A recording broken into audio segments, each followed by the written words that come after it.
नमस्कार मित्रों। जब देश पाकिस्तान पर स्ट्राइक के इंतज़ार में था, वहीं दूसरी ओर कल प्रधानमंत्री नरेंद्र मोदी द्वारा विपक्ष पर सर्जिकल स्ट्राइक कर दी गई। उन्होंने कैबिनेट में फैसला लिया कि जातिगत जनगणना करवाई जाएगी।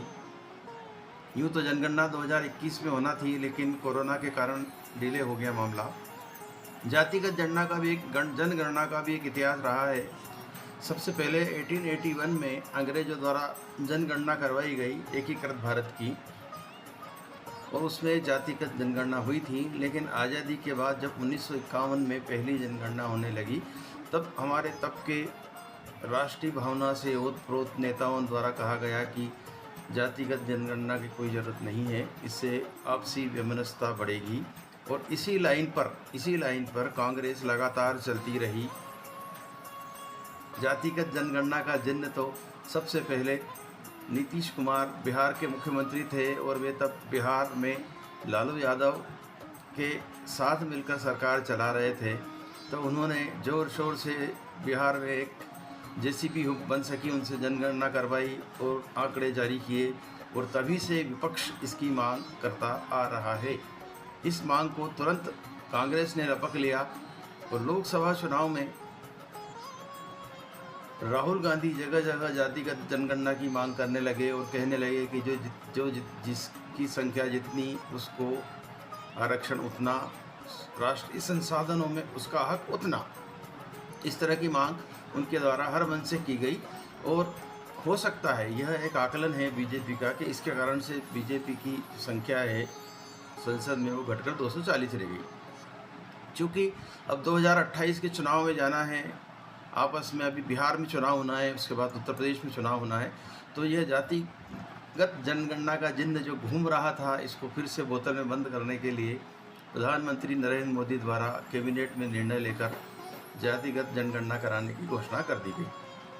एकदम से बीजेपी के सभी नेताओं प्रवक्ताओं के सुर बदल गए, और इसे वे ऐतिहासिक फैसला गिनाते हुए इसकी पुरजोर समर्थन करने में लग गए हैं।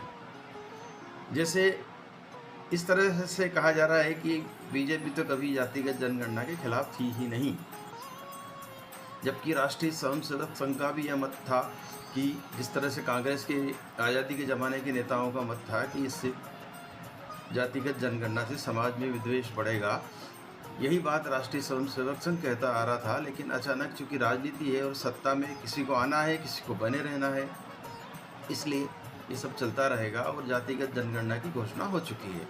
अब इसके क्या परिणाम निकलेंगे हिंदुस्तान में, कुछ कह नहीं सकते। वैसे ही हमारे यहाँ एक भारत जो एकीकृत भारत है, वो विविधताओं का देश है। यहाँ एक भाषा नहीं है, एक धर्म नहीं है, सब कुछ विविधता है।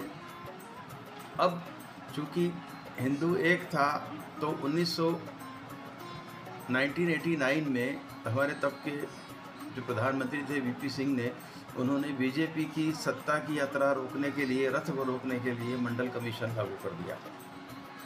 मंडल कमीशन में पिछड़ों के आरक्षण की घोषणा की गई थी 27% की, और वह उन्हीं के कार्यकाल में लागू हुआ। और इस एक घोषणा से जितना विखंडन हुआ वो इतिहास की बात है, वह कोई किसी से छिपा नहीं है कि सामाजिक विद्वेष पैदा हुआ, और बीजेपी को तब प्रचंड बहुमत की ओर जो बढ़ रही थी, या एक तरह से आकर्षण बढ़ रहा था, 1989 से 2014 तक संघर्ष करना पड़ा सत्ता में आने के लिए। अब चूँकि सत्ता में आ गई है, तो सत्ता में बने रहने का संघर्ष भी है। और यह पिछली बार के लोकसभा चुनाव में आरक्षण का विरोध करती है बीजेपी, आरएसएस, और ये जातिगत जनगणना का विरोध करती है। इन सब बातों को प्रचारित करके 313, 317 से 240 तक समेट दिया बीजेपी को। तो चिंता का विषय तो था ही था, और जो सत्ता में है वो सत्ता में बने रहना चाहता है, और दूसरे जो सत्ता में नहीं है वो सत्ता में आना चाहते हैं। यही राजनीति है। और राजनीतिक पैंतरेबाजी में ये जो आरक्षण हुआ, जातिगत जनगणना हुई, ये सब चीज़ें हवा में तैरती रहती है और मुद्दे तैरते रहते हैं। तो ये कुछ इसका अच्छा हम ये समझें कि ये अंत है। चलो जातिगत जनगणना करा के हमने आंकड़े जारी कर दिए, ख़त्म हो जाएगा? बिल्कुल ख़त्म नहीं होगा। इसके बाद जो भी सत्ता में रहेगा उसको इस मांग का सामना करना पड़ेगा कि आप जिस तरह से परसेंटेज निकल के आया है उसके अनुरूप आरक्षण की व्यवस्था लागू करिए, सरकार में करिए, विधायिका और लोकसभा और राज्यसभा में करिए, जो कि करते नहीं हैं, आमतौर पे देखा है, लेकिन दबाव बनाएंगे। अगला नंबर प्राइवेट सेक्टर का आने वाला है। मनमोहन सिंह सरकार थी तब यह मांग कि आरक्षण जो है वो निजी क्षेत्र में भी लागू होना चाहिए, चूँकि भारत के संसाधनों का सर्वाधिक उपयोग निजी क्षेत्र के औद्योगिक घराने करते हैं, तो इनमें भी आरक्षण व्यवस्था होना चाहिए। यह मांग मनमोहन सरकार की कैबिनेट में सहयोगी दलों ने मांग करी थी और इसको पुरजोर तरीके से रामविलास पासवान द्वारा उठाया गया था। जैसे तैसे मनमोहन सिंह द्वारा मैनेज किया गया उस मामले को, लेकिन अब एक के बाद एक चूँकि राजनीति है, तो राजनीति में सत्ता में बने रहना है, तो इस तरह की तोड़-फोड़ विखंडन जारी रहेगा। देश की एकता से किसी को कोई लेना देना नहीं है, किसी भी तरह से सत्ता की प्राप्ति होना चाहिए। तो कुल मिलाकर प्रधानमंत्री नरेंद्र मोदी का यह मास्टर स्ट्रोक साबित होगा। उन्होंने एक तरह से विपक्ष पर सर्जिकल स्ट्राइक कर दी है, इससे उनका मुद्दा छिन गया है और अब राजनीति की राह दूसरी ओर चलेगी। यह देखना होगा कि किस तरह से इसको एग्जीक्यूशन होता है, लेकिन होगा, ये तो सब कुछ तय है और सरकार का चाहती है वो सब करा लेती है। समाज को, देश को ये सोचना होगा कि कितना विखंडन और होगा, कितने विखंडन की ओर हम और आगे बढ़ेंगे। भाषा का मुद्दा है ही, धर्म का मुद्दा है ही, तो ये देश फिर भी एक है।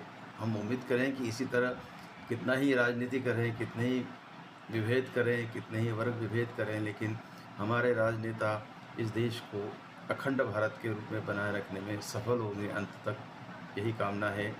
चाहे जनगणना का मुद्दा हो, चाहे सीए का मुद्दा हो, चाहे वक्फ बोर्ड का मुद्दा हो, ये मुद्दे चलते रहेंगे, राजनीति चलती रहेगी। तो कुल मिलाकर के जो मुद्दे विपक्ष के पास थे वो सरकार ने उनसे छीन लिए हैं। इसी तरह की एक घटना मुझे याद आ रही है कि कमलनाथ जो मध्य प्रदेश के पूर्व मुख्यमंत्री थे, और मध्य प्रदेश में कांग्रेस द्वारा लाडली बहना जैसी कोई योजना महिलाओं के खाते में डालने की घोषणा की गई चुनाव से ठीक 1-2 साल पहले। कुछ जल्दबाजी कर ली थी कांग्रेस ने। शिवराज सिंह मुख्यमंत्री थे, उन्होंने तुरंत इस मुद्दे को लपका और लाडली बहना योजना लागू करके उसको क्रियान्वित भी कर दिया। और क्रियान्वित करने के बाद नतीजा आपके सामने है। मध्य प्रदेश ही नहीं, महाराष्ट्र, छत्तीसगढ़, राजस्थान और हरियाणा, इस तरह के कई राज्यों में लाडली बहना चुनाव में बड़े फैक्टर के रूप में काम आई। तो ये राजनीतिक मुद्दा है, लेकिन फिर भी इससे सामाजिक विभेद या विखंडन तो होना तय है। देखते हैं क्या होता है। आज बस इतना ही। हरिशंकर शर्मा की ओर से नमस्कार।